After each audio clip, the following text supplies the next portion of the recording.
बिस्मिल्लाहिर्रहमानिर्रहीम। अस्सलाम वालेकुम नाज़रीन, उम्मीद है आप खैर व आफ़ियत से होंगे। अल्लाह ताला की ख़ास रहमतों के हमेशा हसार में रहें।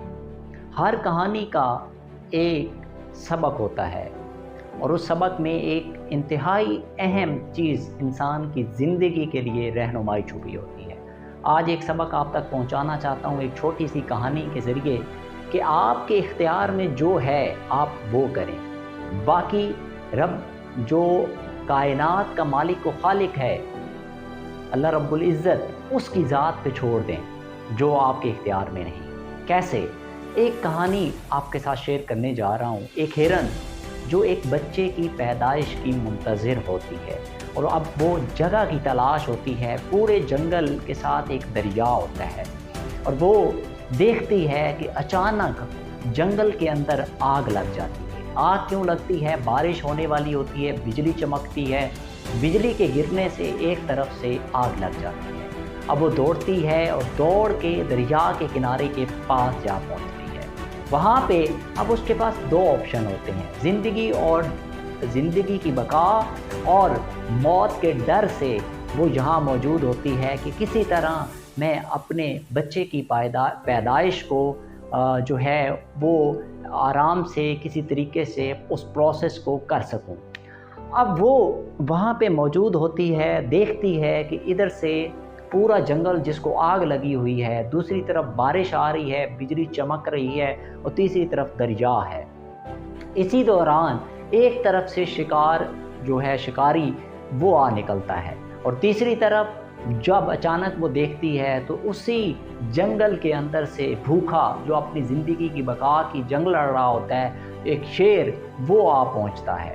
अब तीन तरफ से उसको शिकार करने के लिए एक तरफ से वो शिकारी खड़ा है जो कि तीर बांधे उसका शिकार करने का मुंतज़िर है, दूसरी तरफ वो शेर है जो उसको नोचने के लिए खड़ा है कि मैं इसको नोचूं, तीसरी तरफ ज़िंदगी की बका के लिए वो जंगल से बच के आई है कि उसके अंदर आग लगी हुई है और उसके पास ऑप्शन सिर्फ़ और सिर्फ दरिया में कूदने का है, इसके अलावा दरिया में जाने का, इसके अलावा उसके पास कोई ऑप्शन नहीं है। अब अचानक से वो डिसाइड करती है, अब मैं आप तक मैसेज पहुंचाना चाहता हूं, वो डिसाइड करती है कि मेरे इख्तियार में क्या है, मैं क्या कर सकती हूं।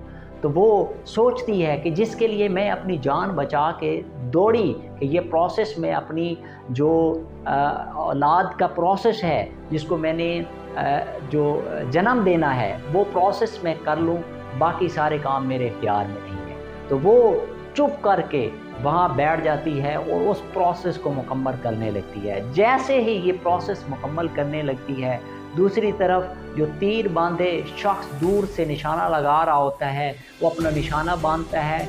उधर से अल्लाह रब्बुल इज़्ज़त रब्बे कायनात जो मालिक व खालिक है, सारी कायनात का पूरा निज़ाम चला रहा है, वो बिजली चमकती है आसमान से, वो जो तीर लगा रहा होता है निशाना उसका चूकता है और सीधा जाके शेर को लगता है। उधर से बिजली चमकती है और बारिश का आगाज़ हो जाता है। पूरा जो जंगल होता है उसमें जो आग लगी होती है वो बुझना शुरू हो जाती है और इधर से वो अपनी औलाद की जो जन्म है उसका प्रोसेस मुकम्मल करती है। ऊपर देखती है अल्लाह रब्बुल इज़्ज़त की तरफ से और शुक्र अदा करती है उसका कि मेरे मौला तूने मेरी मदद की और तूने अपने निज़ाम के ज़रिए मेरी मदद की और मैंने अपने बच्चे को जन्म दिया।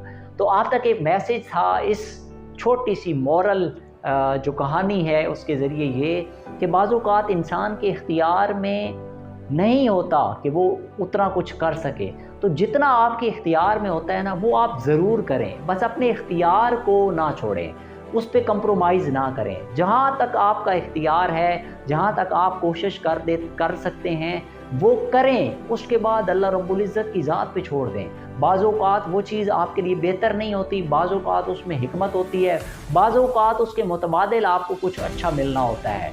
तो वक्त का इंतज़ार करें, अल्लाह रब्बुल इज़्ज़त की ज़ात पे छोड़ के उसका जो सिला है, जो उसका बदला है या जो उसका आपको रिवॉर्ड मिलना है वो अल्लाह रब्बुल इज़्ज़त की ज़ात बेहतर जानती है। बस अपनी कोशिश करें, अपने इख्तियार को इस्तेमाल करें, बाकी अल्लाह रब्बुल आलमीन जो है उसकी ज़ात पे छोड़ दें।